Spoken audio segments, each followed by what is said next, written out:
Glória a Deus, graças a Deus. Abra sua Bíblia comigo, na segunda carta do apóstolo Paulo aos Coríntios. Segunda carta do apóstolo Paulo aos Coríntios, capítulo 9, a partir do verso 6. Glória a Jesus.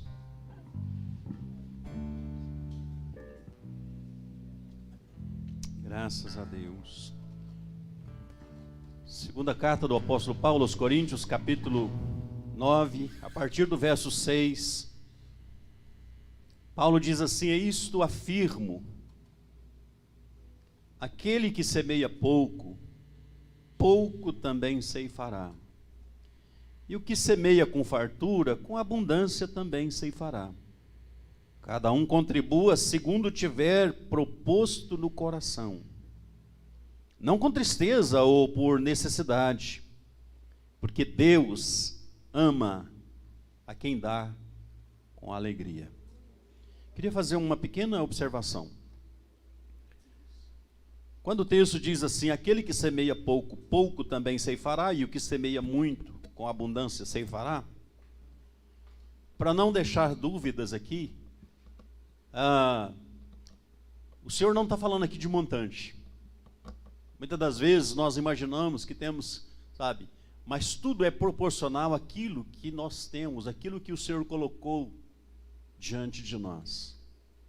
Talvez se colocássemos aqui a viúva pobre, aqui nesse contexto, a semeadura da viúva pobre fosse uma grande semeadura. Vocês estão entendendo? Porque senão, irmãos, às vezes quando nós olhamos para a palavra de Deus e a gente não tem esse pensamento, nós podemos incorrer no erro de pensar que eu estou dando mais do que o outro, ou estou dando muito menos e fico envergonhado. Não é isso. Deus sabe a semente que Ele colocou nas suas mãos, é proporcional a essa semente que Deus confiou a você, é proporcional àquilo que Deus tem confiado a você. Eu me lembro, irmãos, que a primeira colheita que eu fiz, a minha colheita, foi de feijão. Os irmãos não têm ideia, eu devo ter colhido, nessa grande colheita, foi uma maravilhosa de uma colheita, eu devo ter colhido 2 latas, lá falava latas de feijão. Isso, eu não sei muito bem, não lembro muito bem da linguagem, talvez o Manassés me ajude, mas equivale a meio saco de feijão, aproximadamente. Os irmãos não têm ideia da alegria que eu tive em fazer a minha primeira colheita. Mas existiam pessoas que colhiam 1000 sacas de feijão, 2000 sacas, ou trigo, ou café, enfim. Mas aquela era a minha colheita.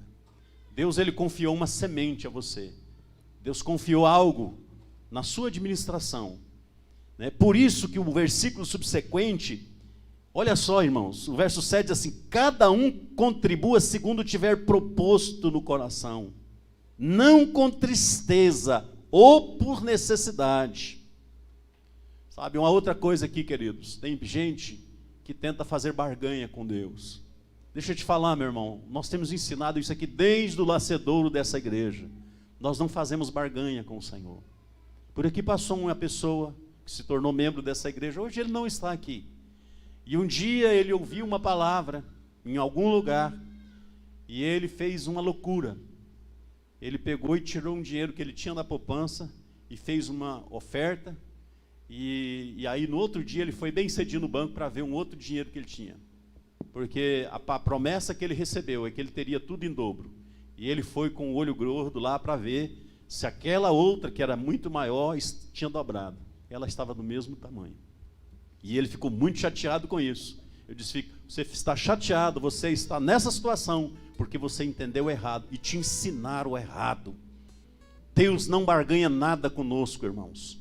Deus sustenta o seu povo, Deus ama o seu povo, Deus cuida do seu povo. E Deus conhece o coração do seu povo. É por isso que Jesus ficou na frente vendo a oferta da viúva pobre. Se muitos hoje vissem aquela oferta da viúva pobre, dizer assim: essa miserável não merece entrar para a história. Pois é, até hoje os pregadores têm que falar dessa mulher. Sabe por quê? Porque aquela mulher nos deu um exemplo, né? Aquela mulher nos deu um exemplo. Deixa eu te falar uma coisa, meu irmão, esse é um momento maravilhoso para aquelas pessoas que compreenderam. Se você ainda não compreendeu, eu até não aconselho você a ofertar. Sabe, porque você não vai entender, é como se você estivesse fazendo um sacrifício muito grande, tirando o que você não entendeu. Procure alguém, um crente mais maduro, senta com você, né? Procura um pastor, um dos pastores, um dos obreiros, senta com ele, entenda primeiro o que é ofertar, o que é dizimar, para você fazer com muita alegria na presença do Senhor. Isso não é um momento de tristeza, é um momento de alegria. Sabe, você está vencendo o adversário, você está vencendo, sabe, a você mesmo. E você está confiando num Deus que supre todas as suas necessidades. É por isso que às vezes o novo convertido, ele experimenta de coisas tão grandes. E às vezes no decorrer da história, ao invés de melhorarmos a nossa vida, às vezes pioramos. Sabe por quê? Porque caímos no relaxamento. O novo convertido, ele se joga, ele acredita na palavra como ela é. E ele faz aquilo que está no coração. E Deus honra essas pessoas. Você entendeu? Né? Então, se a sua fé está madura, você tem que provar que ela está madura de uma forma coerente, para a glória do nome do Senhor. Amém, querido? Deus te abençoe. Sabe, este momento, enquanto cantamos mais um louvor, você pode vir até o altar do Senhor. Amém? Glória a Deus.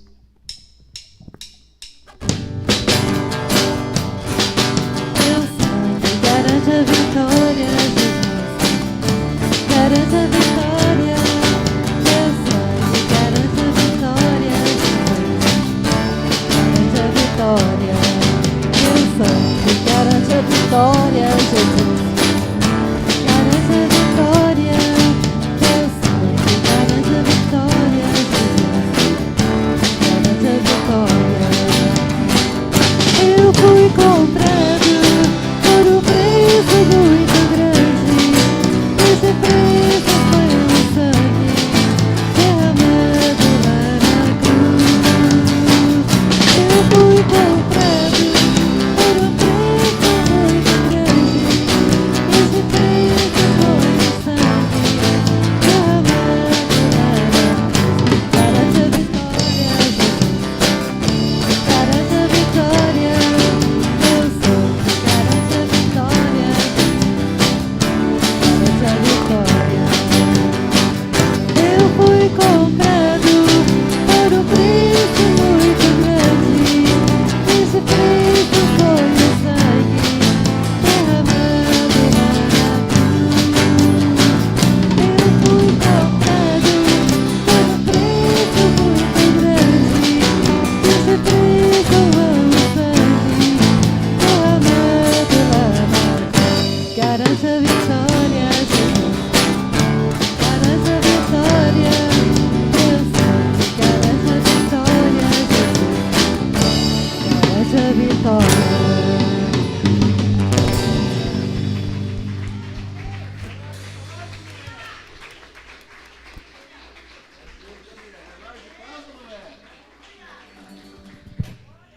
É, Lar de Paz.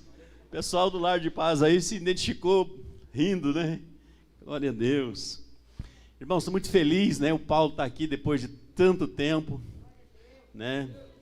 E que alegria, Paulo, Andressa, que alegria.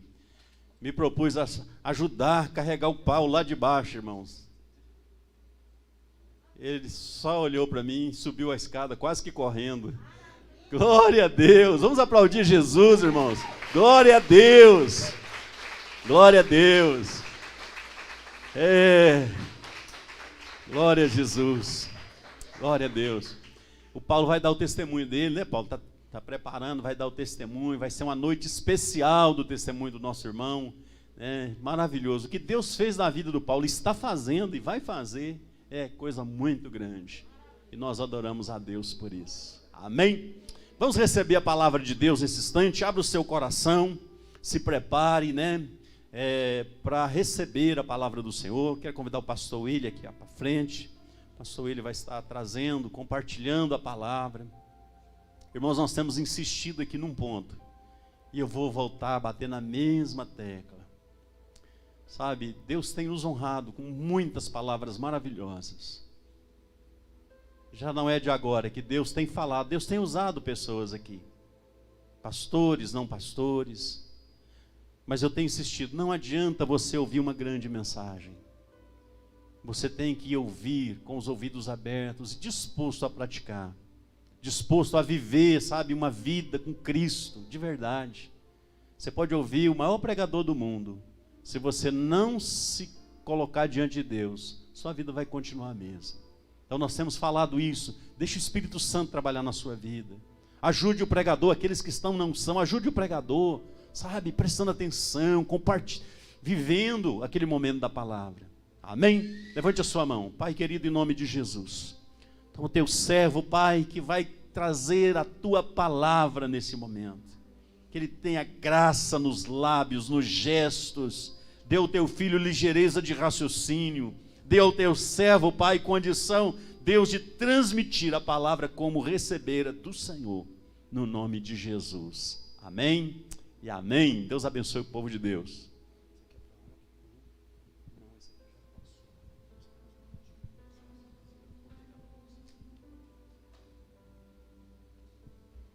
Amém. Paz do Senhor. Boa noite a todos.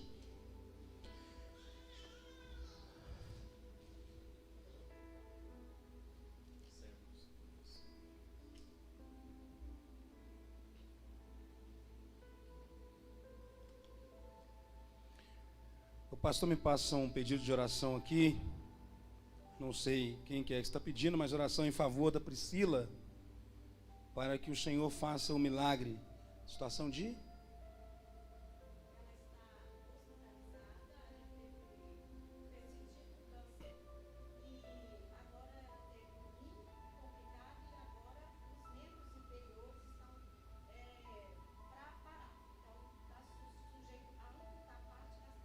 Ok. Então vamos orar primeiro, irmãos.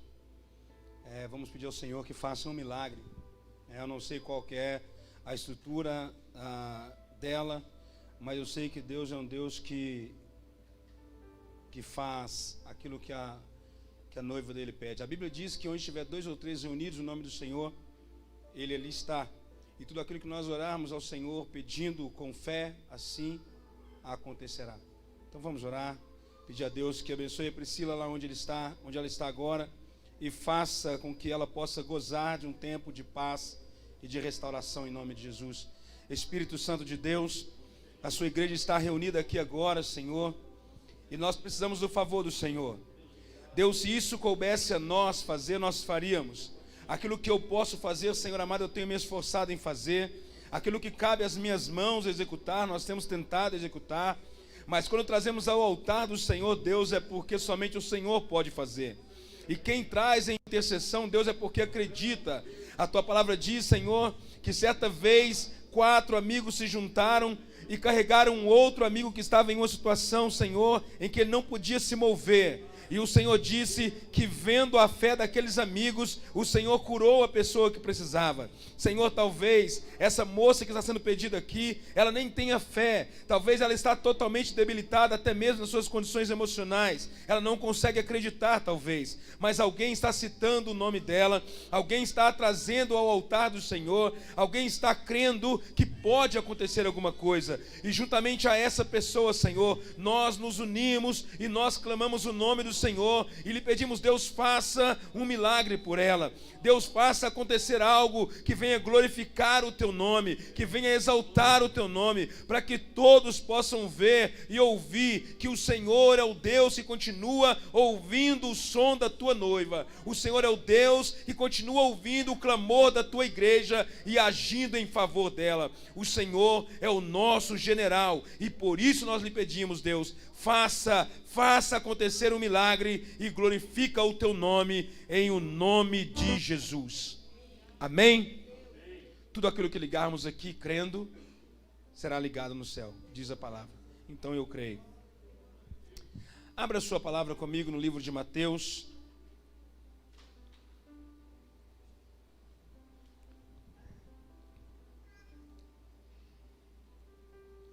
Esse púlpito aqui, dependendo de quem vem pregar aqui na igreja, vai ter um problema. Eu coloquei na parte de baixo. Os irmãos mais pequenininhos. Obrigado, querido. Eu tenho uma amiga, Daniela, ela ia pregar, ela dizia assim, nesse púlpito não é pra gente pequenininho não, né? Tem que ficar meio assim. Mateus capítulo 7, no versículo 13. Nós vamos ler uma história bem conhecida. Eu vou me fixar mais em um assunto em particular, mas eu quero que você entenda a dinâmica dessa história aqui. Ela está passando pela questão do reino, falando bem sobre a questão do Sermão da Montanha. E aqui Jesus vai discorrer acerca de algumas coisas, falando sobre a prudência que devemos ter, sobre a oração como deve ser, sobre o nosso comportamento um com o outro, como deve acontecer. E no final ele vai falar sobre a vida do reino, e eu quero pensar um pouco sobre isso aqui. O texto diz assim, versículo 13, depois de falar em relação ao outro, Jesus diz assim: entrai, pois, pela porta estreita, porque larga e espaçosa é o caminho que conduz pela perdição, e são muitos os que entram por ele. Porque estreita é a porta e apertado o caminho que conduz para a vida, e são poucos os que se acertam com ele. Acautelai-vos, pois, dos falsos profetas, que vos apresentam disfarçados em ovelhas, mas por dentro de si são lobos roubadores. Pelos seus frutos os conhecereis. Colhem-se porventura uvas dos espinheiros, ou figos dos abrolhos? Assim, toda árvore boa produz bons frutos, porém a árvore má produz frutos maus. Não pode a árvore boa produzir frutos maus, e nem a árvore má produzir frutos bons. Toda árvore que não produz bom fruto é cortada e lançada ao fogo. Assim, pois, pelos seus frutos os conhecereis. E nem todo aquele que me diz Senhor, Senhor, entrará no reino dos céus, mas aqueles que fazem a vontade de meu Pai que está no céu o entrará. Muitos naquele dia hão de dizer-me: Senhor, Senhor, porventura não temos nós profetizados em teu nome, e em teu nome não expulsamos demônios, e em teu nome não fizemos muitos milagres? Então lhes direi explicitamente: nunca vos conheci. Apartai-vos de mim, os que tais coisas praticam, ou seja, iniquidade. E todo aquele, pois, que ouve essas minhas palavras e as pratica, será comparado a um homem que prudentemente edificou a sua casa sobre a rocha. E caiu a chuva, e transbordaram os rios, e sopraram ventos, e deram com ímpeto contra aquela casa. Mas ela não caiu, porque fora edificada sobre a rocha. E todo aquele, pois, que ouve as minhas palavras e não as pratica, será comparado a um homem insensato, que edificou a sua casa sobre a areia. E caiu a chuva, e transbordou os rios, e sopraram ventos, e deram com ímpeto contra aquela casa, e ela desabou, sendo grande a sua ruína. Que o Senhor Deus ministre essa palavra no nosso coração nessa noite, e que possamos sair daqui transformados e praticadores daquilo que Deus nos falar, em nome de Jesus. Podem se assentar e ficar à vontade. Eu quero pensar nessa mensagem com você, conosco como igreja, com você que está nos assistindo ou vai nos assistir. Eu queria pensar um pouco sobre os descontroles que nós carregamos. Eu queria pensar um pouco sobre esse desejo de estar num caminho, de andar num caminho, ou querer o reino, mas às vezes nós sermos colocados ou pegos em certos descontroles. Quando alguma situação nos abate ou vem sobre nós e nós descontrolamos emocionalmente em tudo e deixamos de experimentar ou de expressar aquilo que verdadeiramente somos. Esse texto vai falar para nós sobre isso, sobre como será aprovado aquelas pessoas que estão a caminho do reino ou que são do reino. Então, quando eu li essa mensagem durante essa semana, eu comecei a pensar algumas coisas. Eu tive uma experiência bem legal e quero tratar com vocês aqui. Eu me lembrei de um fato que me aconteceu há alguns anos atrás, poucos anos atrás. Eu tinha 10 para 11 anos de idade e eu me atrevi a ir nadar com uns amigos. Antigamente tinha muito lajeiro, né? E eu fui nadar em um lajeiro desse aí, e os colegas todos lá brincando e tal, e eu pulei na água. Eu não sabia nadar.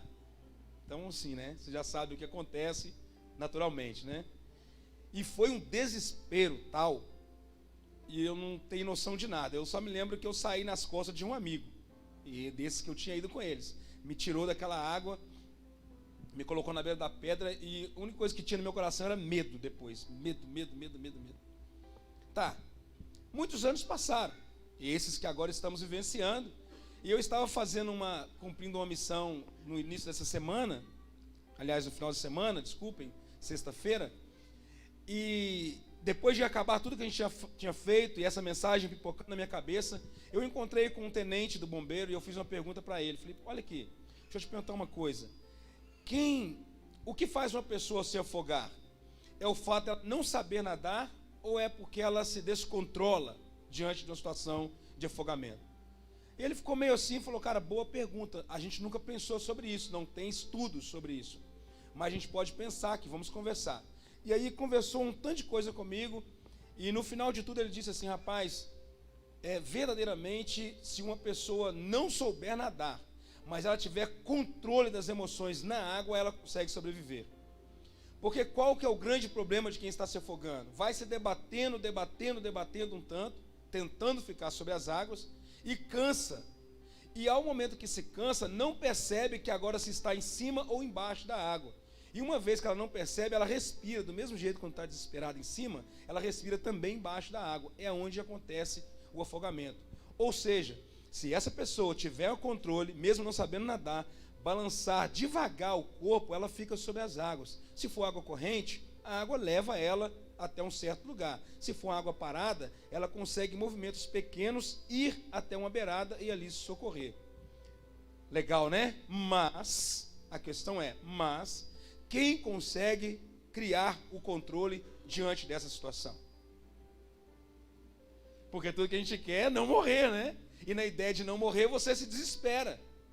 E na tentativa de se salvar, você morre. Porque desesperou. Era só manter o controle. Então tá bem, então eu estou lendo esse texto para você e talvez você está pensando o que tem isso a ver com essa história.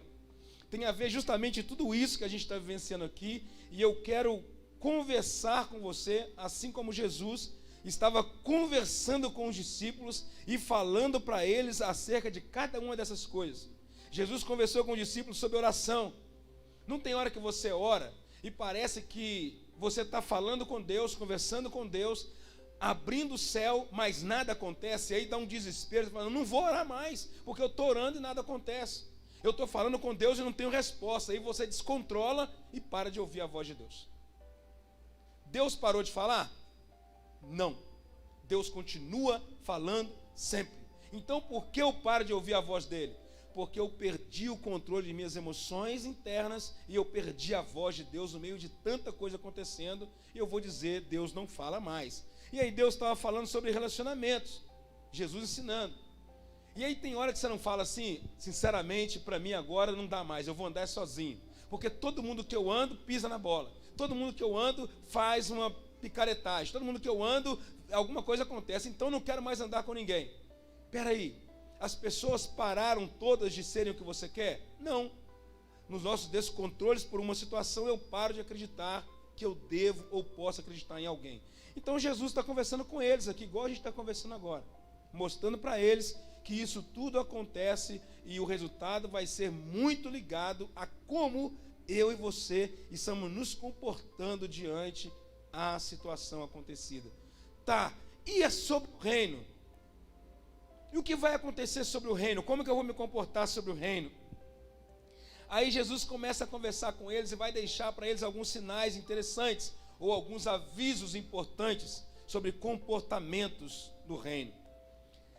E eu quero apontar para você aqui, desde o versículo 13, em três momentos aqui a gente vai separar esse texto, e eu quero te apontar eles e fazer você entender, ou tentar refletir sobre como você está se comportando e se há alguma coisa que a gente pode mudar, e vamos tentar mudar. Então, para nós que estamos aqui sentados ouvindo, e para nós que estamos em casa também, vamos estar pensando sobre isso.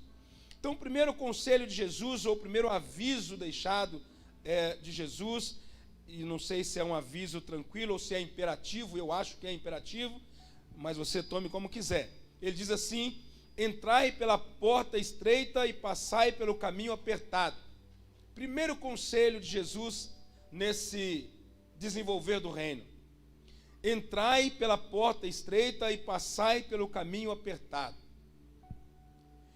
Eu acredito que isso é imperativo. Tem gente que diz que é um conselho. Então eu vou dar o meu posicionamento. Você não tem que acreditar nele. Eu acho que isso aqui é uma ordem. Tá ok? Então vamos pensar sobre isso aqui. Embora Jesus está dando essa direção e ensinando sobre isso aqui, ele está dizendo assim: olha, você vai ter que escolher. Desde o início da Bíblia você vai perceber sobre esse momento de escolha, de decidir, de tomar decisões. E decidir nunca é fácil. Tem gente que diz assim: eu tenho que tomar uma decisão. Decidir nunca é fácil. Preste atenção nisso que eu estou lhe dizendo. A gente olha para o outro e fala muito isso, né? Toma uma decisão na sua vida. E essa expressão daqui para lá, ela é fácil. Mas decidir não é fácil, nem para eu que tenho que tomar decisão, nem para você, quando eu digo faça isso. Todo mundo tem que se colocar em um momento desses aqui. Então você vai ter que escolher, e o texto diz sobre isso, escolher. Essa posição de Jesus com os discípulos, dizendo, você precisa se esforçar. A condição do reino é esforçar-se. Então, para andar, para entrar pelo caminho, para passar pela porta estreita, é necessário ter esforço e tomar decisão através dos esforços. Eu não consigo entrar de forma branda, eu não consigo passar por esse caminho estreito de forma branda, eu não consigo passar por essa porta bem apertada de forma branda, eu vou ter que me esforçar por fazer isso. Eu não consigo criar salvação ou salvamentos para outro se eu fizer de forma branda. Eu vou ter que ser, às vezes, abrupto na minha decisão ou nas minhas ações, sendo elas assertivas, porque senão eu não vou conseguir. Às vezes assusta falar isso, mas Jesus está dizendo assim: olha, se esforce por tomar uma decisão assertiva. Se esforce, porque se você ficar andando como você está andando, ou achando que dá para ser assim, você não vai conseguir. Não é fácil. Eu me lembro que fiz um curso nos bombeiros de salva-vidas, e eles colocaram uma pessoa num lugar que era quase que impossível de tirar aquela pessoa de lá. E a gente cheio de jeitos, tentando tirar a pessoa naquela forma melhor que fosse possível ali, sem machucar a pessoa. E aí o tenente chegou lá e disse: olha, vocês vão deixar essa vítima morrer. Ele vai morrer. E aí eles soltavam bombas, e pá, aquela coisa, criando situação difícil. E a gente com medo, eles: vocês têm que pegar esse cara, pegue ele, entrem lá, tirem o cara de lá, crie situação. Mas não pode ser assim, tem que ser assim. Vai ter hora que você vai ter que entender que tem que ser forte a sua ação, senão você não vai fazer o que precisa ser feito. E aí Jesus está dizendo: entre pela porta estreita, passe pelo caminho apertado, faça, toma decisão, se esforce, senão você não vai conseguir. E aí ele diz assim: porque muitos vão querer entrar, muitos vão desejar passar, muitos tentarão fazer, vão até querer, mas não vão conseguir. Eles não vão conseguir fazer isso. Por quê?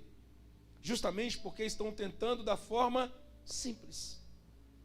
E a conduta de conquista do reino, ela é agressiva nesse aspecto.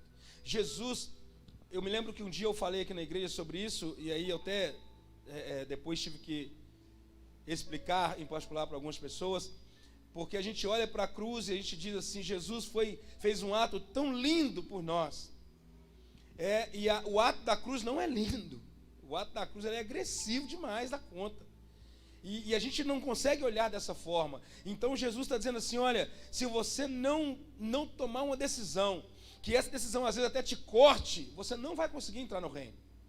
Eu já conquistei tudo, Jesus já fez tudo em matéria de graça por nós.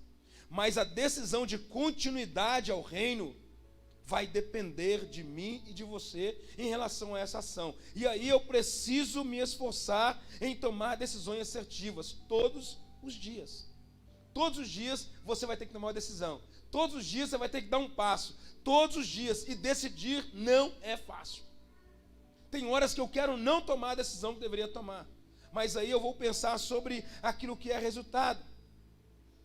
O texto tem que te instigar. O texto tem que mexer em você. E eu olhando o texto eu pergunto: Qual que é a razão? Por que é que eu tenho que escolher? Por que é que eu tenho que decidir? E aí quando você vai ler a Bíblia, lá nos inícios da lei, Deuteronômio vai dizer assim, Deuteronômios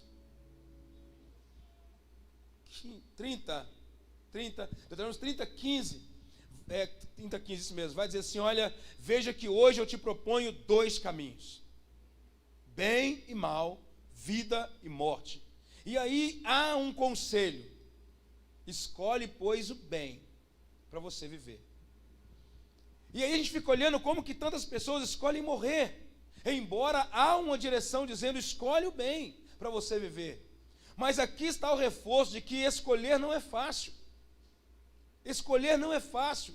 A gente tem que tomar decisão todos os dias ao levantar. Será que eu levanto? Será que eu não levanto? E quando você não levanta, você está escolhendo alguma coisa e vai vir um resultado. Ou seja, tudo que eu fizer, eu vou colher um resultado disso, seja positivo ou negativo, eu vou colher um resultado. A minha decisão vai me revelar. Preste atenção nisso. Na dinâmica do reino, a minha decisão vai me revelar. Na dinâmica do reino, aquilo que você que está me ouvindo escolher, vai te revelar. Essa palavra é para mim, eu estou partilhando ela com você. As suas decisões vão revelar você. Então, primeira coisa que eu estou te dando de conselho, entre pela porta estreita e passe pelo caminho apertado. Nessa decisão você vai ser revelado. Segunda coisa que eu quero mostrar para você, se acautele sobre o que você tem ouvido. Bem, eu abri essa mensagem contando uma história sobre afogamento. Conversei com uma pessoa profissional sobre se é possível viver, quem sabe nadar. Ou se ela afoga porque se desespera. E aí, depois de me responder, eu comecei a olhar para um texto bíblico e eu me lembrei de um ato muito marcante. Um moço chamado Pedro, se vocês se lembrarem da história de João, a Bíblia diz que Jesus estava sobre as águas no primeiro momento, e eles estavam pescando, e quando Jesus se aproximou, o texto diz que Pedro, olhando para si, se envergonhou de Jesus, e ele saltou na água e saiu de onde estava. Pedro sabia nadar, sim ou não? Sim, porque ele saiu nadando, o texto diz. Logo depois acontece um outro evento, e a Bíblia diz que Jesus aparece, e os discípulos estão todos lá dentro do barco, e Pedro também ali perto está, e quando eles avistam Jesus, Jesus se anuncia, sou eu, e aí Pedro diz, se é o Senhor mesmo, manda-me ter com o Senhor. E Jesus diz, venha. E Pedro começou a ir em direção a Jesus, e o que aconteceu? Ele começou a afundar. E nesse momento de afundamento, o que acontece com Pedro? Ele começa a afogar-se. Pedro sabia nadar, sim ou não? Como é que ele está afogando? Percebe que uma pessoa que tem todo o domínio de uma coisa, quando ela perde o controle, ela começa a afogar-se justamente naquilo que ela domina? De repente, Pedro era um esmirno nadador, mas ele olhou para as circunstâncias e ele perdeu o controle, e o texto diz que ele começa a afogar-se, e ele diz, Jesus, socorre-me, socorre-me. Porque ele perdeu aquilo que internamente estava nele, que era a certeza de que Jesus podia fazer todas as coisas. Como é ruim quando nós que conhecemos Jesus, cremos em Jesus, por causa de situações externas, nós nos abalamos a ponto de agora não crer mais que Jesus possa fazer alguma coisa. A ponto de não crermos mais que Jesus possa mudar essa situação. E então eu me torno um incrédulo afundando. Eu começo a morrer perto de Jesus. Eu começo a me afogar perto de Jesus. Mas olha só para mim, eu sei. E Jesus está olhando para você dizendo, tá ok, você perdeu o controle. Você se descontrolou na situação. E quando você perde o controle, quando você emocionalmente se abala, você perde mesmo. E aí vai falar o que não deve, vai começar a conversar o que não deve, porque perdeu o controle. Então Pedro é alguém que ensina para mim e para você acerca de termos ou continuarmos crendo, embora estejamos abalados por uma situação. Essa semana vocês sabem que eu passei por uma situação de perda do meu pai, e legal que todo mundo me perguntando assim, cara, você não tem coração, não é possível, você não chora, você não... Eu falei, gente, ainda não dá para chorar não, mas eu vou chorar daqui a pouco. Tem que resolver um tanto de coisa. Se eu começar a chorar, eu não consigo resolver. E quem está mais perto sabe quem você é. Então, lá em casa eu estou sentado, assim, às vezes estudando, escrevendo, e aí eu tenho que parar, porque eu estou chorando. Mas as pessoas olham para você e dizem assim, tá, e aí, William, como que você está vendo Deus agora? Que seu pai morreu numa situação tão ruim. Eu digo, como que eu estou vendo Deus? Do mesmo jeito. Não mudou nada. O que mudou foi só que eu não tenho presença do meu pai mais. Mas ele está. Deus continua sendo Deus do mesmo jeito. E creio que meu pai está lá com ele. Daqui a pouco eu vou encontrar com ele também. Está tudo certo.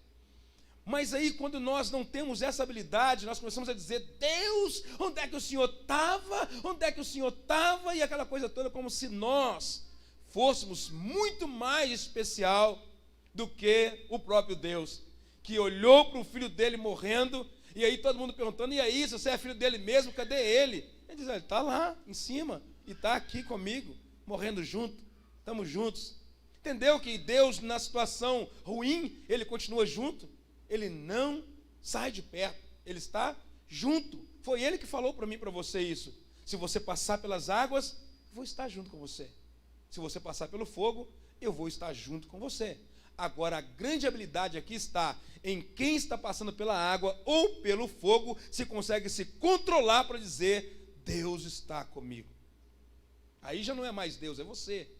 Lembram-se daqueles 3 jovens jogados dentro da fornalha de fogo?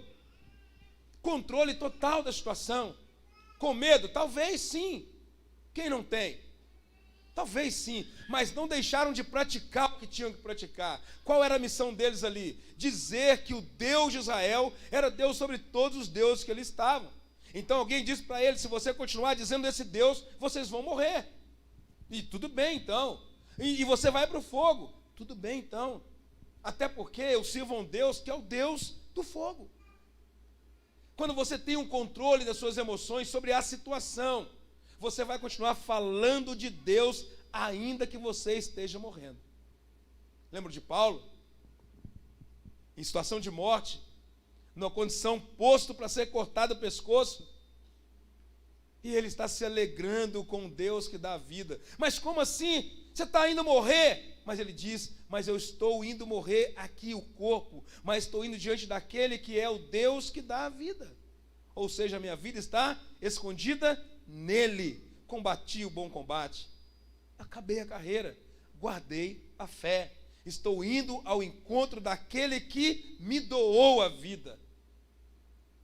Controle, controle, controle. Quando nós, como cristãos, perdemos o controle, as nossas decisões nos revelam. Eu estava brincando ali atrás, falando com o pastor Darcy. Algumas pessoas dizem, eu sirvo a Deus, ou quase sou Deus. Tem um filme que passa aí, que um cara olha para um outro sujeito também, outro personagem, e ele diz, eu sou um Deus. E aí, é o Hulk, vocês já devem ter assistido. E aí o Hulk segura ele assim, começa a bater ele para um lado e para o outro. Deus fraco. O cara todo moído no chão. Às vezes nós falamos do nosso Deus, só que a gente apresenta Deus fraco demais. Você não crê que Deus é o que você fala dele. A prova disso é a forma que você está fazendo, mesmo dizendo que está caminhando para o reino. O reino é agressivo, meu irmão. O reino é agressivo. Todas as pessoas que foram em direção ao reino, a proposta de Jesus para elas era, você vai morrer. Você vai morrer, não é fácil não. A cruz, quando penduraram Jesus na cruz do Calvário, foi para dizer para quem queria segui-lo o seguinte, qualquer um de vocês que quiser ir para ele, vai acontecer aquilo ali. Quem quer? Então tem aqueles que dizem, não, é melhor não, né? Acho que Jesus vai entender. Eu não vou ir, mas ele vai entender. Porque é agressivo. A proposta do evangelho, do reino, é agressivo. Então o texto está me dizendo assim, se acautele sobre quem você tem ouvido. Preste bem atenção, às vezes, as nossas carências, as nossas dependências, nos faz ouvir aquilo que nós queremos ouvir. Eu começo a atrair para perto de mim pessoas que vão me devorar.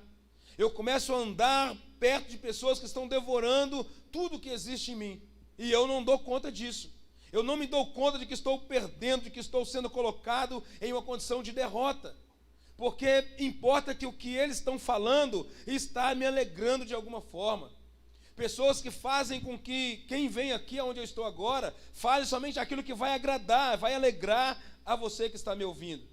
Então Jesus está dizendo para eles, se você quer ir para o reino, se você é cidadão do reino, se acautele de quem você está ouvindo, ou as pessoas que você está ouvindo, se acautele. Prove o espírito dessas pessoas. Prove. O texto está dizendo isso para mim. Mostre se ele é confiável ou não. Precisa fazer isso.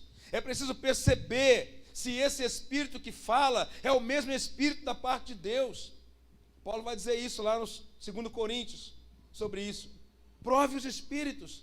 Prove se tudo que você está ouvindo realmente é da parte de Deus ou não. Ou se são apenas afagos para a sua alma. Ou se são apenas palavras que aconchegam a alma de tal forma que você diz, eu ouvi Deus hoje, quando na verdade você não ouviu Deus, você ouviu a sua própria alma. Eu me lembro do pastor que me pastoreou, ele dizia assim, tome cuidado com a sua voz, tome cuidado com a voz do seu coração, porque ela imita a voz de Deus o tempo todo. E às vezes a gente fica assim, sentado em casa, dizendo assim, Deus fala comigo, e aí a sua própria voz, ela já aprendeu tanto sobre você, que ela imita a voz de Deus, e te faz fazer aquilo que não era para fazer. E a gente diz, se eu estou em paz, está tudo bem. E a sua voz diz assim, fique em paz. E aí você faz. Deus falou que é para eu ficar em paz. E eu estou em paz. Não foi Deus.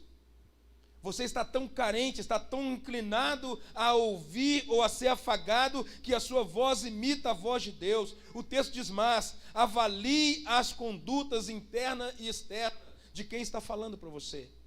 Ou de quem você está falando. Ou para quem você está falando. Ou quando é você falando, como você está sendo. Avalie essas coisas. Se propõe a isso. E mais ainda, uma pergunta. Por que você está ouvindo certas pessoas? Por que você está me ouvindo? Por que você está ouvindo outras pessoas? Por que você criou ao seu redor um grupo de pessoas que você só quer ouvir elas? O que é que elas falam que te interessam tanto, que te afagam tanto, e você só quer ouvir elas? Por que é que você não pede opinião de um outro que faz parte de um outro ciclo? O que é que te faz ficar preso a isso? Avalie essas coisas. Avalie por que você está querendo ficar somente aí. Por que é que você quer ser apenas afagado e não incomodado? Às vezes nós fugimos dos incômodos, porque ser incomodado é ruim. E o texto está me dando um conselho, se acautele, se incomode um pouco. Sabe? Às vezes a gente fica tão preso, dependente de ser afagado, que a gente vai fazendo coisa errada. Eu quero só ouvir o que me agrada. Eu não peço conselho à minha mãe, não peço conselho ao meu pai, não peço conselho ao meu pastor, não peço conselho a alguém mais velho. Eu vou só diante daqueles que eu sei que vão me dizer aquilo que eu quero ouvir. Então, ler esse texto aqui e se dar como conselheiro ou aconselhado por Deus, ou aconselhando por Deus, para mim não serve, porque eu quero ser agradado em mim mesmo. Então eu quero dizer para você que você está correndo um risco de ir embora, ser uma pessoa apta, você pode se afogar. Como Pedro. Embora tenha aptidão, você pode se afogar, porque está com alguma dependência ou alguma demência emocional que está te trazendo sofrimento. Eu fico tanto querendo ouvir coisas que só me agradam, me colocam numa situação de perigo. E tem coisa que você vai receber de mim ou de outras pessoas que pode causar a você, de repente, uma condição letal. Um sábio disse assim, o sábio Salomão, ele disse assim, tenham cuidado, porque para aquele que está com fome, até o amargo é doce. Tem uma outra expressão aí, popular, que o pessoal diz assim, quem está afogando, abraça até jacaré. Para aproximar a ideia. Tem horas que você está numa condição tão fragilizado que você ouve qualquer coisa, você come qualquer coisa, você se inclina a qualquer um, e isso pode ser letal. Então, do jeito que Salomão está me aconselhando aqui, Você tem um outro texto em Reis que conta uma história quando os discípulos de profetas estavam totalmente tomados por fome e alguém se levantou ali correndo e fez uma colheita de algumas raízes e trouxe e alimentou eles. Ou seja, quem está com fome nem olhou o que estava sendo oferecido e começou a comer. E o texto diz que de repente aqueles homens começaram a morrer, porque comeram aquilo que não era para comer. Afinal de contas eu estou com fome, e importa é que eu sacie esse momento, depois a gente vê. Nós estamos colhendo resultados agora dessa frase, depois a gente vê, e depois não dá para resolver nada.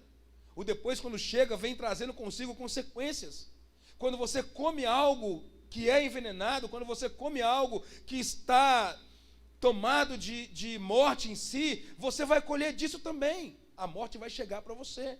De alguma forma isso vai ser letal. Então estou te dando um conselho: tome cuidado, se acautele com o que você está ouvindo, com o que você está comendo, se acautele com quem está ficando mais perto de você, se acautele dessas coisas. Não coma, não ouça sem avaliar. Não ouça, não coma sem avaliar, porque na sua condição de perito você pode começar a se afogar nisso aí. O texto vai também abrir para a gente falando sobre comparações. Árvores boas, árvores más, frutos bons.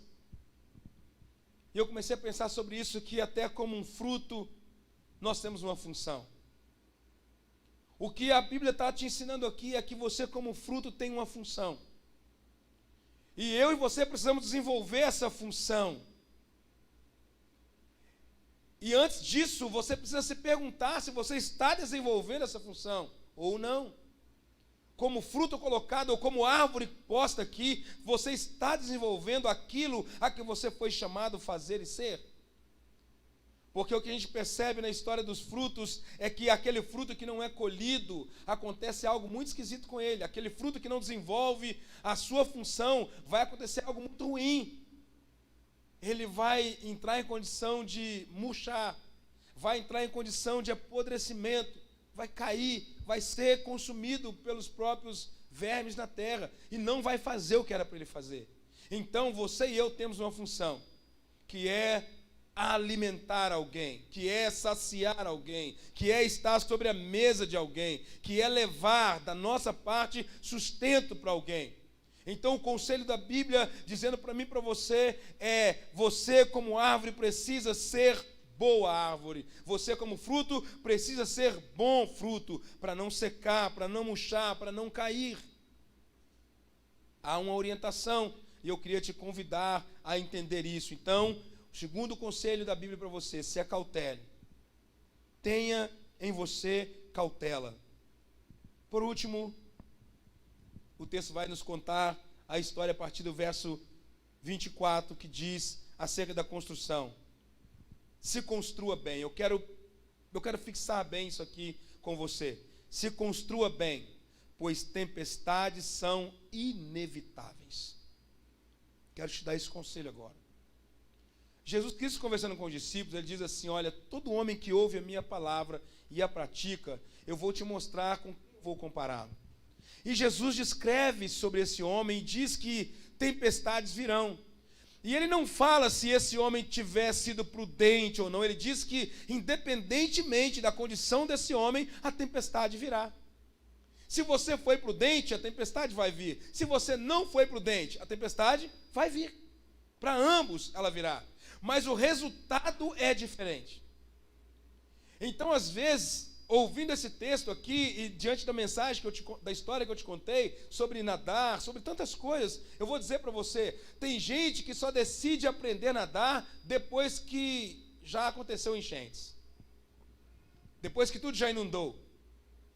Tem gente que vai aprender sobre salvamento depois que uma catástrofe já aconteceu e não dá mais para salvar ninguém. Tem gente que vai aprender sobre como apagar fogo depois que já queimou tudo que está perto. Talvez não faça mais nada. Então Jesus está dizendo: se construa bem. Dentro da sua posição, dentro daquilo que você é, se construa bem. Não seja apenas ouvinte. Busque entendimentos, busque amadurecimento, busque novas construções, mas não seja apenas ouvinte.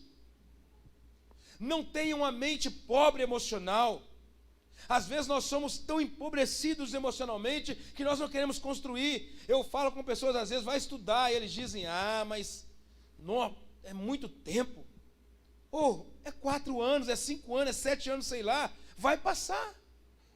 Uma coisa que você pode ter certeza na sua vida, qualquer coisa que você fizer, o tempo vai passar, você fazendo ou não. A diferença é só como ele vai passar. Como você vai estar daqui 7 anos? Como vai estar daqui 5 anos? Como vai estar daqui 3 anos, 1 ano? Não sei. Mas tem uma outra pergunta. O jeito que você está agora, fazendo o que você está fazendo agora, daqui a 1 ano, você acha que vai mudar alguma coisa? Possivelmente não. Então eu preciso me posicionar e olhar para o que o texto está dizendo. Não seja pobre emocionalmente ou talvez financeiramente. Construa algo bom. Mas eu vou fazer uma casa até eu fazer essa fundação. Só o que eu vou gastar na fundação dá para fazer a casa toda para cima. Nós somos pobres. E aí eu não faço uma boa casa. Eu não construo uma boa casa. Eu não invisto bem financeiramente sobre essa construção. Eu não me dedico a isso e eu vou andando de forma errada. E o que o texto me diz é que se eu fizer assim, logo daqui a pouco, eu vou tomar um grande prejuízo. Porque eu estou totalmente falido internamente. Então eu não vou gastar. É muito ruim quando você olha para pessoas que, às vezes você chama ela, vamos estudar um pouco sobre a Bíblia, por exemplo. E aí as pessoas dizem que quem tem que estudar a Bíblia é pastor. Meu Deus. Quem tem que ler a Bíblia é quem prega. É por causa desses motivos que a maioria de nós temos dependências de que outro ore por nós. Porque eu não olhei para a Bíblia que diz para mim assim, quando você quiser falar com o Pai, você quem? Você é o pastor? Quem que é esse você? É você que está me ouvindo, é você que está agora me escutando. Quando você quiser falar com o Pai, vai para o teu quarto secreto, Ele está lá. Você consegue conversar com Ele, você consegue entender que Ele está neste lugar.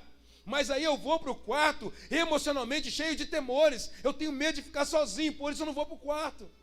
Eu tenho medo do escuro, porque um dia meu pai ou minha mãe cantou para mim, ou contou para mim, que o boi da cara preta mora no quarto, então eu não vou para lá. Porque quando eu vou para lá, eu só vejo o boi da cara preta, eu estou destruído internamente. Então Deus não está lá no quarto, quem está lá é o boi da cara preta, e eu não invisto tempo com Deus. Aí eu acredito que o meu pastor tem coragem de entrar no quarto para mim, e aí ele vai orar por mim então. E aí por isso eu vou dizer depois para ele, a sua oração, pastor, não foi atendida, o senhor é fraco na oração. Eu consigo trazer as minhas mazelas para o outro, porque eu não estou ouvindo o que a Bíblia diz para mim. Eu tenho preguiça de investir tempo, eu sou pobre financeiramente em investir tempos em mim. Mas eu vou ter que pagar para estudar, é melhor ficar assim mesmo. Então alguém vai estudar para você e por você. Alguém vai fazer para você e por você. Fique tranquilo, tem sempre alguém que tem essa disposição. A gente fica preso nessas situações que passaram por nós, e eu não consigo me desprender para eu experimentar o que Deus tem para mim. São tantas feridas, são tantas situações ruins na minha vida inteira que eu vou deixando isso ficar para trás. Tem gente, irmãos, que tem as emoções tão destruídas. Alguém disse assim, olha, uma mentira falada 1000 vezes se torna verdade. Vocês já ouviram isso, né? Aí alguém fala assim, não tem casamento feliz. Aí todo mundo fica repetindo isso. E aí isso vira uma verdade. Mas a pergunta é verdade? Mas isso entra como crenças na nossa cabeça e vira verdade. Alguém diz, casar é furada. E nós acreditamos que casar é furada. E aí alguém fala para você, eu vou casar. E você fala, você é louco, isso é uma furada. Sendo casado. A gente dá essa notícia ruim para o outro. Porque virou uma crença e a gente se torna assim. Alguém chama, eu fui sair com um amigo meu um tempo desse atrás, ele é bem considerado financeiramente, e ele me levou num lugar para comer, e lá naquele lugar, lá naquela noite lá, foi quase R$600. Eu falei, misericórdia, R$600, quase um salário. Aí o cabeça falida, né? Pensando. E aí ele disse para mim assim, rapaz, William, você acha que é caro isso? Eu falei, eu acho, né? Ele falou assim, rapaz, você precisa aprender a experimentar do reino. O Deus que você serve é o que fez tudo isso. E você não consegue experimentar do bem que Ele fez para você por causa da sua condição mental, financeira. Você só olha o que é caro. Você não olha o que pode ser bom para você. Você não olha o que é gostoso para dentro. Você olha só o que é caro. Aí você vai lá e come R$10. Só arroz e feijão, né? Porque você não quer experimentar o que é bom. Ou seja, na minha estrutura emocional, disseram para mim assim, dinheiro não dá em árvore. E aí eu fico colhendo disso. Olho para a árvore, não tem dinheiro. Eu falo, não vou comer nunca bem. E eu vou vivendo essa vida. Essa vida que vai me empobrecendo e eu não invisto para eu ser melhor. Então Jesus está dizendo, olha, o tempo ruim vai vir. E ele pode pegar você de alguma forma. Ele pode vir com várias caras. E como foi que você se construiu? Tem gente que fala assim, olha, você está comendo bife, comendo não sei o que é lá, e eu como arroz e feijão, isso é a mesma coisa. Mas é quando você vai se colocar numa situação difícil que você vê, o cara comeu um bife, ele está mais forte do que eu, comi só arroz e feijão. Eu falo, pois é, não é igual, tem coisa que é diferente, tem alimentos que são diferentes, tem alimentos que nutrem de forma diferente o seu corpo, portanto, busque se alimentar disso. E nós somos tão cruéis e tão ridículos que nos apresentamos como animais e dizemos, a vaca come só capim, está naquela força toda, então vai comer capim. Porque a pobreza está tão internizada, a gente está tão violentado que não experimentamos o que é melhor do reino. E a gente começa a desprezar o reino, meus irmãos. Eu estou falando sério para você que está me ouvindo. É até esquisito, mas a estrutura do reino está te mostrando justamente isso. Você fala assim, eu sou do reino, e está mendigando. Do reino, está mendigando a vida inteira do reino e não consegue experimentar nada do reino. Nada do reino. Não consegue experimentar a presença de Deus sendo do reino, andando com a mente fraca, com o corpo fraco, com a vida inteira fraca. E Jesus dizendo, vai se fortalecer, porque a tempestade vai vir e ela pode te pegar de alguma forma e a ruína vai ser muito, muito grande. Muito grande. Eu estava conversando com a Denira esses dias, com o pastor também, falando sobre esse momento que estamos vivendo, onde pessoas estão se desviando. Quinta-feira foi ministrado aqui sobre pessoas que estão deixando o reino, deixando Jesus. E aí a pergunta, depois da mensagem de quinta-feira, eu comecei a pensar sobre isso. Por que é que as pessoas foram abaladas diante de uma palavra? Porque construíram-se de forma muito, mas muito medíocre. Fato. Eu estou falando com vocês, igual o pastor falou comigo ontem, com todo temor no coração, porque a Bíblia diz, aquele que está de pé, cuide para que não caia. Então eu vou buscar me fortalecer cada vez mais na palavra, mas dizer que o grande problema que estamos vivendo é porque as nossas construções são rasas demais, e as tempestades vêm, para quem construiu bem, ou para quem construiu de forma negligente, ela vai vir, e o texto está dizendo mais ainda, a ruína vai ser grande. A ruína vai ser grande. Então, quando você vê pessoas tendo ações das mais assustadoras do momento do reino, deve te fazer pensar sobre isso, que tanto que eu estou fazendo bases em Deus. Sabe por quê, irmãos? Estou dizendo isso para vocês. Eu imagino que é comum a gente viver problemas que afetam a nossa cabeça, que nos assustam emocionalmente. É comum essas coisas. Mas elas não podem te fazer desistir de quem pode mudar a sua história. Elas não podem fazer. Nós temos histórias de homens que ficaram presos 35 anos, 40 anos, 50 anos. E eles disseram, o que me deixou sair de lá foi porque eu mantive a minha mente livre. Eu acreditava que podia mudar algumas coisas. Quem se aprisiona em si, a tendência é fazer somente coisas que vai trazer ruína mesmo. Aprisionados em si, só dá isso. Pois bem, depois de falar isso para você, eu quero te falar algumas coisas. esse texto nos mostra que nós temos alternativas e necessidades. E nós temos que tomar decisões. Temos que escolher coisas. O que o texto está dizendo é isso para você. 2 caminhos, 2 portas, 2 árvores, tudo isso. Você vai ter que tomar decisões. E o texto me mostra que aqueles que seguem Jesus não devem andar em caminhos espaçosos. Aqueles que seguem a Jesus não devem entrar por portas largas demais. Não devem procurar facilidades demais no reino. Aqueles que seguem a Jesus devem entender que todas as provisões são dele, a partir dele e por ele. Não é você que olha e fala, eu vou entrar por aqui e aqui vai dar certo. Há alguém que está te aconselhando. Então, quem são seguidores de Jesus não anda por esses caminhos. Outra coisa que o texto está te dizendo, e eu quero ir finalizando aqui. Não devemos produzir maus frutos e nunca professar uma fé baseada em palavras somente. Tem gente que fala que tem fé, mas elas não têm ação de fé. Tem gente que fala que quer conquistar, mas não tem ação de conquista. Essa semana foi uma amiga na minha casa, amiga de escola, faculdade, e ela falou de um tanto de coisa que ela quer fazer, e me chamou para participar de um projeto com ela, e eu falei para ela assim, quando? Para quando que é esse projeto? Não, calma, porque eu falei, marque a data. Se nós não marcarmos data, não vamos fazer nada. Eu sempre falo isso. Hoje o Felipe está sendo alguém que está sendo mais bombardeado comigo, e ele fala, pastor, eu quero falar isso. Eu falo, quando? Que dia que é que vai começar? Não, calma, se calma não vai fazer. A história é assim.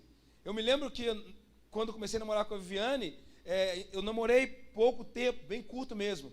Mas enquanto estava namorando. No dia que eu falei assim, vamos casar, parece que a data pulou em mim. Assim, tchum. Tudo que você marca, data acontece. Tudo que você visualizar, trouxer à mente, visualizar, acontece. Mas enquanto fica no mundo das ideias, a gente não vai fazer nada. Ah, eu quero ser um bom crente, pastor. E aí o pastor te pergunta, quando? Começa que dia? Não, calma que eu estou agilizando os horários aí. Não vai fazer, não vai ser. Tudo tem data marcada. Você começa, avança. Então nós devemos produzir maus frutos nunca. Precisamos ser pessoas que produzem bons frutos e professamos uma fé com ação. Outra coisa, jamais quem é seguidor de Jesus, jamais quem é seguidor de Jesus vai construir ou alicerçar a sua vida sobre areia ou sobre algo mais fácil. Preste atenção nisso, você que está me ouvindo, aqui ou em casa. Não procure facilidades nas suas construções. Não faça isso. Não entre por caminhos mais fáceis. Você é seguidor de Jesus. Então vá naquilo que Ele está te dizendo. E entenda que se você é um cidadão do reino, você precisa entender qual é o seu destino. E para que você possa entrar na condição do eterno, você depende de tomar decisões assertivas. Se você quer ser realmente um cidadão do reino, no reino. Precisa tomar decisões assertivas. Precisa ser assertivo. Mais rápido também. Ande pelo caminho que é apertado. Mesmo que seja apertado e você esteja sozinho. Ou num número reduzido, igual estamos aqui. Talvez alguém diga, essa igreja, ela está sem produção. Ela está pequena. Mesmo que seja igual estamos aqui, mantenha-se nesse caminho. Mantenha-se nesse caminho. Ainda que apertado e com poucas pessoas, mantenha-se nesse caminho. Se dedique a produzir bons frutos, meu irmão. Se esforce por produzir bons frutos, até que produzir bons frutos seja natural. Mas se esforce no primeiro momento. Faça isso, por favor. E deixe os seus frutos ser conhecidos também. Faça a vontade do Senhor ser conhecida na sua vida, através de Jesus. E termino aqui com esse último conselho. Construa a sua casa, construa a sua vida alicerçada totalmente em Jesus. Tudo que você tem sido feito, construa totalmente em Jesus. Eu quero orar com você agora. Eu quero te convidar a curvar a sua cabeça por um momento só. Talvez você que está aqui agora, eu queria chamar a sua atenção com coragem agora. Eu dei o título para essa mensagem que no caminho do reino você não pode cometer descontroles. E eu sei que talvez me ouvindo agora você perceba assim, meu Deus, talvez aquela situação na minha casa não tenha mudado, porque toda vez que eu vou falar com meu filho, toda vez que eu vou falar com meu esposo, com a minha esposa, toda vez que eu vou falar com meu pai, com a minha mãe, toda vez que eu vou falar com meu vizinho, eu tenho me descontrolado. E eu grito com muita ênfase que eu sou crente, que eu não sou escravo do diabo. Talvez eu estou envergonhando pelo meu descontrole. Alguém olha para você e fala, você é crente mesmo? Talvez você seja realmente crente, mas tem perdido seus controles emocionais e isso tem feito você passar vergonha. Você é do reino, mas tem sido descontrolado no reino. Talvez como Pedro, você está agora, depois de me ouvir ministrar essa palavra, você diga, meu Deus, eu sei nadar realmente, mas eu me vejo em situações de afogamento diariamente. Vira e mexe, Senhor, o Senhor me chama e eu começo a ir na sua direção e eu tenho me visto afogando. Por que, Senhor, tem acontecido assim, se eu sei nadar? Porque se eu sei fazer isso, eu tenho me afogado.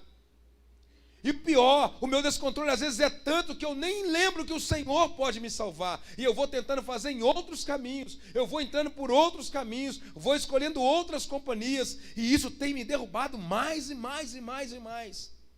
Eu me esqueci, Senhor, que no conselho do Senhor, andar com o Senhor é andar em lugares diferentes mesmo. Talvez seus descontroles emocionais tenham feito você perder muito.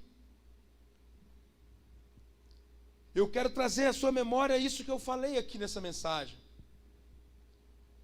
Pessoas que sabem nadar morrem afogadas por descontrole. Pessoas que não sabem nadar morrem afogadas por descontrole. Pessoas que não sabem nadar podem se salvar se tiverem controle na situação. Talvez o que está acontecendo na sua vida seja descontrole. Você está totalmente descontrolado e está perdendo tudo. Você não está vendo que existem saídas possíveis. E você vai dando facada para todo lado. Você começou a acreditar que a única forma de fazer é do jeito que você entendia. E aí você começa a fazer o que não deve fazer. E vai perdendo. Há saídas inteligentes.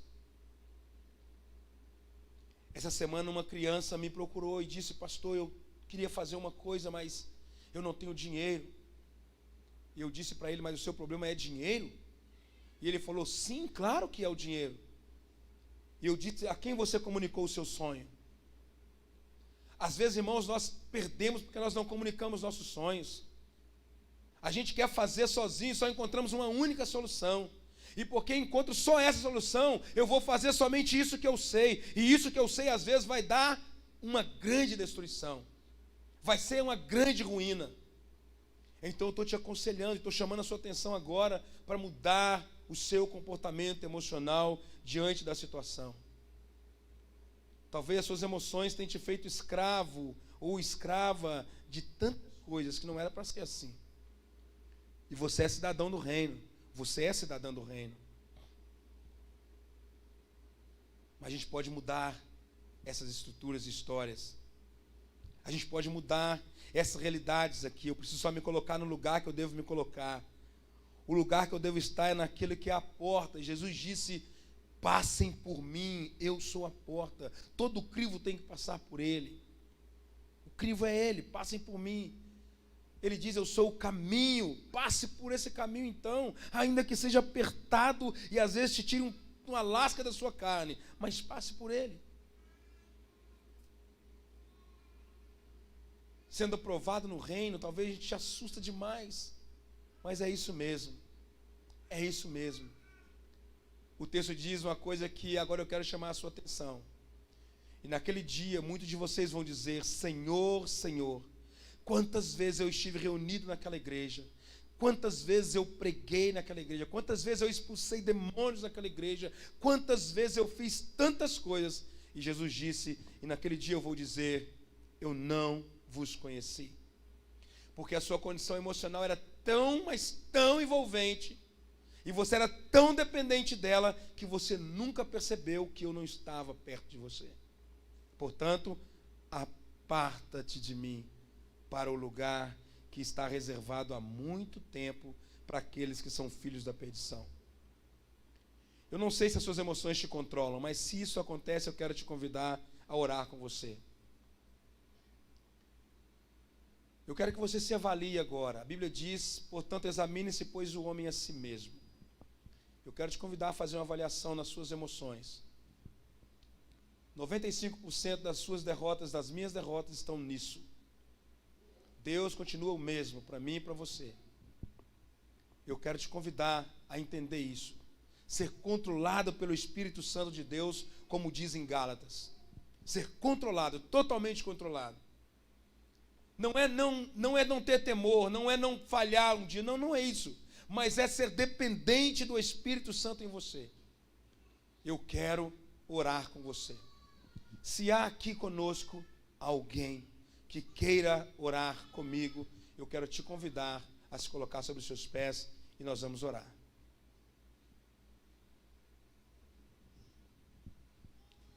Se caso alguém estiver bem, não quiser ficar sobre os pés, porque se acha totalmente bem, você vai levantar as mãos e orar por quem precisa. Porque quem não precisa receber, pode dar. Então eu quero te convidar a fazer essa oração. Eu quero te convidar a abrir seus lábios agora e dizer: Deus, assim como Pedro gritou, eu quero que você fale também essa mesma oração, dizendo: Senhor, seja o Espírito Santo do Senhor o controlador da minha vida inteira. Não me deixe ser um gritador, não me deixe ser um espancador ou espancadora, não me deixe ser uma pessoa que sai correndo descontrolada diante da situação, me perdendo, Senhor, dentro do reino. Não, Deus, por favor, não me deixe ser como Pedro, que de repente, vendo alguém vindo contra mim, achando que a solução está em mim, eu arranco a espada e corto e mato, e acho que é assim mesmo, descontrolado emocionalmente. Não, Senhor, não me deixe fazer isso. Eu quero que você ore, meu irmão, e diga: Deus, eu estou sendo uma árvore, mas não tenho dado fruto. Sim, eu me confesso como árvore, mas de mim não tem saído o que é para sair. Ou talvez eu tenha sido fruto, Senhor, mas eu não tenho produzido aquilo que eu devo como missão produzir. Eu não tenho alimentado ninguém. Eu não tenho sido sombra para ninguém como árvore. Eu não tenho sido alimento para ninguém como fruto. Você pode abrir a sua boca e dizer isso para Deus. A Bíblia diz assim em Isaías que quando você orar dessa forma, você vai dizer: Deus, e Ele vai dizer: eis-me aqui. Queridos, nós precisamos atrair de novo a presença de Deus. Precisamos atrair de novo Deus para perto de nós, para onde nós estamos. Precisamos fazer desse lugar aqui o jardim de Deus. Preste bem atenção, não é o meu pecado, o seu pecado que afasta Deus, não. A Bíblia diz que quando Adão pecou, Deus foi lá no Éden do mesmo jeito conversar com ele. A questão é que talvez você não queira conversar com Deus. Talvez você esteja com a sua solução emocional tão ruim que você diga: Deus, eu não posso falar com o Senhor como eu estou. Mas Deus continua vindo no jardim. Deus continua passeando no jardim do mesmo jeito. Deus continua olhando para você e para mim do mesmo jeito, dizendo: você é especial para mim, sim. Mas você olha e diz: eu sou miserável. Você mesmo é que se condena. Você mesmo é que se dá o seu juízo. Mas Deus está dizendo: onde é que você está? A pergunta de Deus foi essa para Adão: Adão, onde é que você está?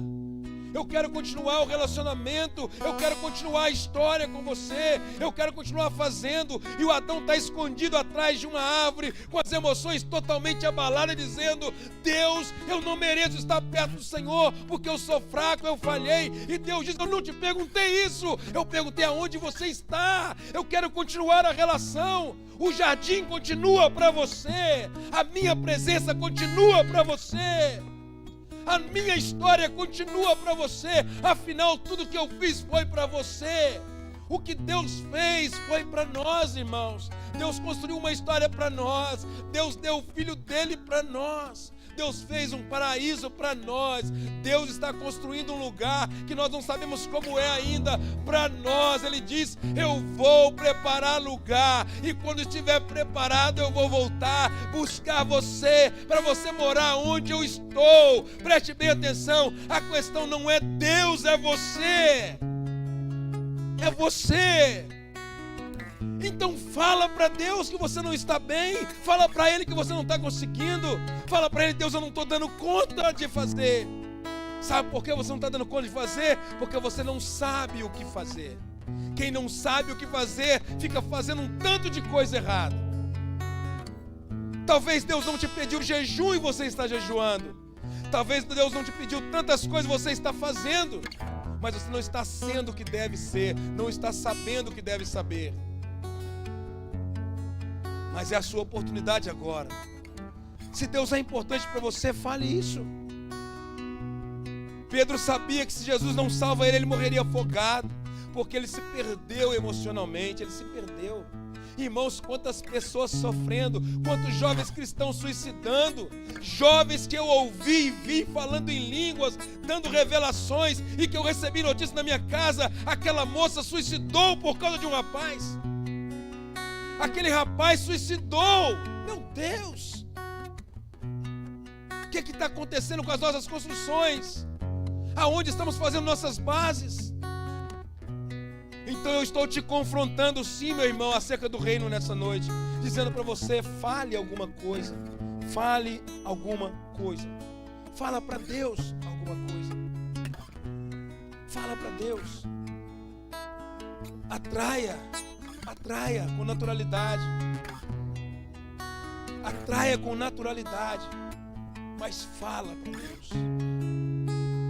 Só não fica do jeito que está. Porque talvez o maior perigo da nossa vida seja esse: ficar do jeito que estamos.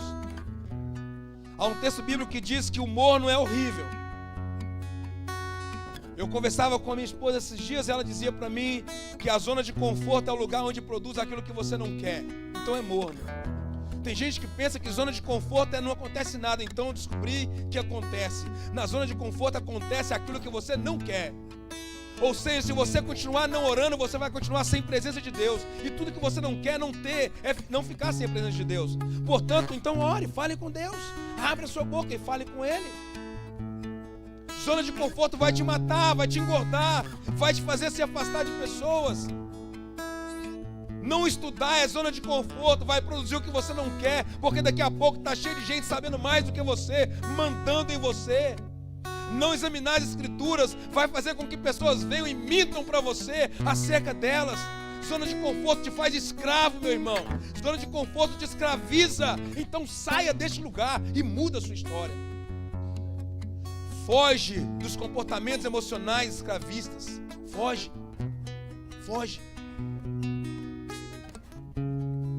Espírito Santo de Deus, esse culto é ao Senhor. E um culto ao Senhor, ele requer sacrifícios. E sacrifício, Senhor, denota perdas. E a minha oração nessa noite, Senhor, por mim e por todos que estão aqui, é que nós estamos colocando diante do Teu altar alguma coisa nossa. Eu estou sacrificando aqui, Senhor, alguma coisa minha. E sacrificar é perda, sacrificar é prejuízo. Quando eu me dou para o Senhor, Jesus, eu estou me sacrificando. Então eu estou tomando o meu próprio prejuízo, deixando de existir para que o Senhor exista. Quando eu trago uma oferta, eu estou então dando como sacrifício, Senhor, parte de mim. Então é sacrifício. O lugar do culto em adoração, Deus, é lugar de sacrifício, é lugar de lágrimas, é lugar de dores, é lugar onde alguma coisa minha fica, mas para o Senhor existir. Esse altar aqui nessa noite, Senhor, estamos fazendo de forma de sacrifício para o Senhor. Estamos deixando aqui, Senhor, algo que está nos perturbando, algo que está nos atrapalhando, algo que tem nos impedido de andar na direção do Senhor. E eu lhe peço, Espírito Santo, que em nome de Jesus, para cada pessoa que está aqui, o Senhor venha fazer algo especial e mudar a história para a honra e para a glória do seu nome, hoje e sempre. Amém. Glória a Deus. Glória a Deus. Vocês estão cansados, irmãos? Glória a Deus. Amém. Animem-se em nome de Jesus. Então aplauda o Senhor. Glória a Deus. Glória a Deus.